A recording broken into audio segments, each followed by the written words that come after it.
कई बार ऐसा होता है कि आपने ये देखा होगा कि आपको प्रेगनेंसी वाले सारे सिम्टम फील होते हैं, लेकिन फिर भी सडन जैसे ही पीरियड का डेट आता है आपको पीरियड आ जाते हैं। कहीं ना कहीं दिमाग में ये चलता है कि मुझे तो सारे सिम्टम फील हो रहे थे, मुझे ऐसा लग ही रहा था कि बस मैं प्रेग्नेंट हो गई हूँ, फिर ये पीरियड कैसे आ गया। तो ऐसा इसलिए हो जाता है कि आपका जो इम्प्लांटेशन है या तो अनसक्सेसफुल रहा है, या सक्सेसफुल होने के बाद भी कुछ रीज़न की वजह से वो रुका हुआ गर्भ भी बाहर निकल जाता है। आपके पीरियड्स ख़त्म हो गए हैं, ओवुलेशन हो गया है सही समय पे। ओवुलेशन के लिए आप जो कर सकते थे सब कुछ किया है, सब कुछ मॉनिटर किया है। अब बारी इम्प्लांटेशन की है। इम्प्लांटेशन का मतलब ओवुलेशन के बाद और पीरियड के पहले का जो समय होता है, ठीक है। इसको आप ऐसे समझ सकते हो कि जैसे पीरियड का आज फर्स्ट डे है, फर्स्ट डे से लेके 14वां 15वां दिन आपका ओवुलेशन हुआ। उसके बाद फेज़ आता है जो फर्टिलाइज्ड एग है, वो बहुत सारे सेल्स में, बहुत सारी कोशिकाओं में डिवाइड होता है और उसके बाद फाइनली यूट्रस की वॉल से इम्प्लांट होता है। तो ये फेज़ ओवुलेशन के जस्ट बाद स्टार्ट होता है, जब जो जाइगोट है वो यूट्रस की वॉल से इम्प्लांट होता है। उसके बाद एचसीजी हार्मोन रिलीज़ होता है और फाइनली आपको प्रेगनेंसी कंसीव होती है। कई बार ऐसा होता है कि आपने ये देखा होगा कि आपको प्रेगनेंसी वाले सारे सिम्टम फील होते हैं, लेकिन फिर भी सडन जैसे ही पीरियड का डेट आता है आपको पीरियड आ जाते हैं।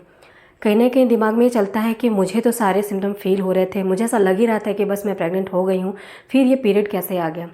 तो ऐसा इसलिए हो जाता है कि आपका जो इम्प्लांटेशन है या तो अनसक्सेसफुल रहा है, या सक्सेसफुल होने के बाद भी कुछ रीज़न की वजह से वो रुका हुआ गर्भ भी बाहर निकल जाता है।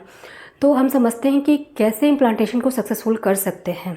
इम्प्लांटेशन, ओवुलेशन को समझने के लिए ओवुलेशन किट होती है, बहुत सारे सिम्टम होते हैं, लेकिन इम्प्लांटेशन के समय क्या होता है, माइंड हमारा बिल्कुल ब्लैंक हो जाता है, क्योंकि ऐसा कुछ भी नहीं होता जिससे ये पता चल सके कि आपका इम्प्लांटेशन सफलतापूर्वक हो गया है।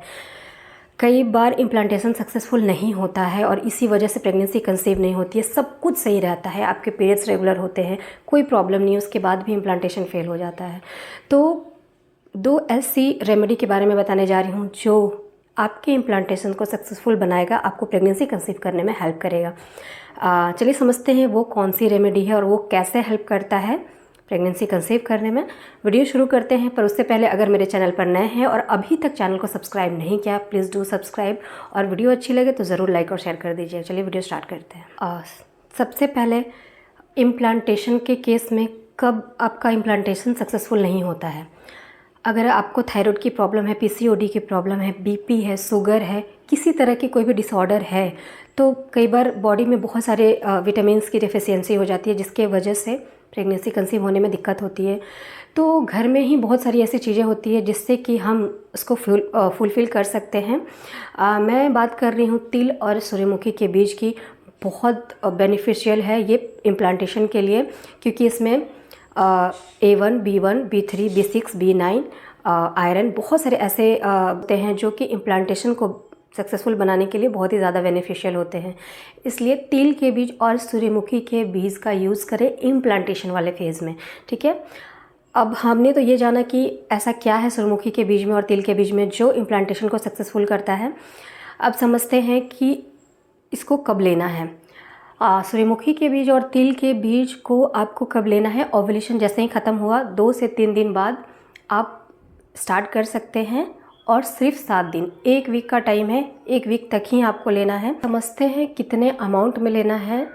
1 चम्मच सूर्यमुखी के बीज और 1 चम्मच आपको तिल के बीज लेना है। पर डे 1-1 चम्मच दोनों को लेना है। कितने दिनों तक लेना है, सिर्फ 7 दिन।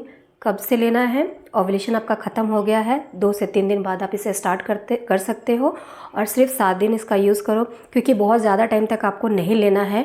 और इसकी जो क्वांटिटी है वो भी बहुत कम है, आपको कोई नुकसान नहीं देने वाली है, क्योंकि ये खाद्य पदार्थ है, खाने वाली चीज़ें हैं। जनरली हम अपने किचन में या घरों में इसका यूज़ करते हैं।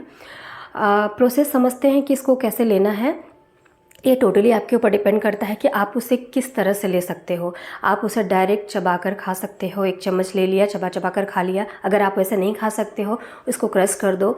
आप सलाद के ऊपर डाल के खा सकते हो, स्मूदी के ऊपर डाल के खा सकते हो, सूप में ऐड कर सकते हो, या फिर अगर आप सैंडविच बना रहे हो उसके अंदर आप स्प्रिंकल करके खा सकते हो। कैसे भी खा सकते हो, कभी भी आप सुबह से लेकर 12-1-2 बजे तक, जब भी आपको लगे कि आपको टाइम मिल गया है, आप खा सकते हो। उसके बाद यदि आपको प्रेगनेंसी कंसीव हो जाती है, बहुत अच्छी बात है। अगर नहीं कंसीव होती है तो फिर नेक्स्ट साइकिल में आपको यही करना है, इम्प्लांटेशन के लिए बहुत ज़रूरी है। जैसा कि हम सभी जानते हैं, इम्प्लांटेशन के लिए बहुत सारे न्यूट्रिएंट्स, इवन प्रेगनेंसी के लिए बहुत सारे न्यूट्रिएंट्स की ज़रूरत होती है जो कि हमारे बॉडी में नहीं होती है। और इसके पीछे का रीज़न है हमारा खान पान सही नहीं होता है। कोशिश करें कि आपका जो डाइट है वो हाई प्रोटीन लो कार्ब्स वाले डाइट होनी चाहिए। इम्प्लांटेशन के समय थोड़ा सा आपको अपने ऊपर ध्यान देने की ज़रूरत है। बहुत भागदौड़ उस समय नहीं करना होता है, क्योंकि कहीं ना कहीं इम्प्लांटेशन का फेज़ चल रहा होता है। जर्क वाली चीज़ों से थोड़ी सी दूरी बना कर रखें। अगर आप एक्सरसाइज करते हैं तो बहुत ज़्यादा कार्डियो वगैरह इस टाइम पे अवॉइड करें। करना क्या है आपको, तो आपको अनुलोम विलोम आप कर सकते हो, जो ब्रीदिंग एक्सरसाइज है। इससे क्या होगा, आपके हॉर्मोन्स बैलेंस में रहेंगे, प्रोजेस्टेरोन आपका बैलेंस में रहेगा, जिससे कि आपका ओवुलेशन भी सही होगा, उसके साथ साथ इम्प्लांटेशन का फेज़ भी सही रहेगा अगर हार्मोन्स बैलेंस रहेंगे। तो ब्रीदिंग एक्सरसाइज ओनली करना है, डाइट को फॉलो करना है, साथ ही साथ भरपूर नींद लें। तो इन सारी चीज़ों को यदि आप फॉलो करते हैं, इम्प्लांटेशन सक्सेसफुल होता है। और देखिए, प्रेगनेंसी के केस में क्या होता है, जब भी आप प्रेगनेंसी के लिए ट्राई कर रहे हो या कंसीव नहीं हो रहा है, तो हम हर उस चीज़ को जानने की कोशिश करते हैं जिससे कि जल्दी से जल्दी आप प्रेगनेंसी कंसीव कर सको।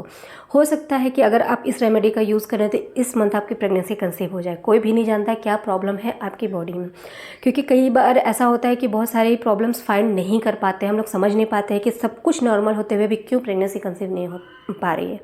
तो कई बार हमारे किचन में बहुत सारी ऐसी चीज़ें मौजूद होती है जिसके बारे में हमें पता नहीं होता है, तो उसमें से ये एक है। तो फ्रेंड्स, आज के इस वीडियो में हमने जाना कि इम्प्लांटेशन को सक्सेसफुल करने के लिए आप क्या कर सकते हो। सूर्यमुखी और तिल के बीज के बारे में जाना, कितना लेना है, कब से लेना है, ये पूरा डिटेल्स आज के इस वीडियो में हमने समझा।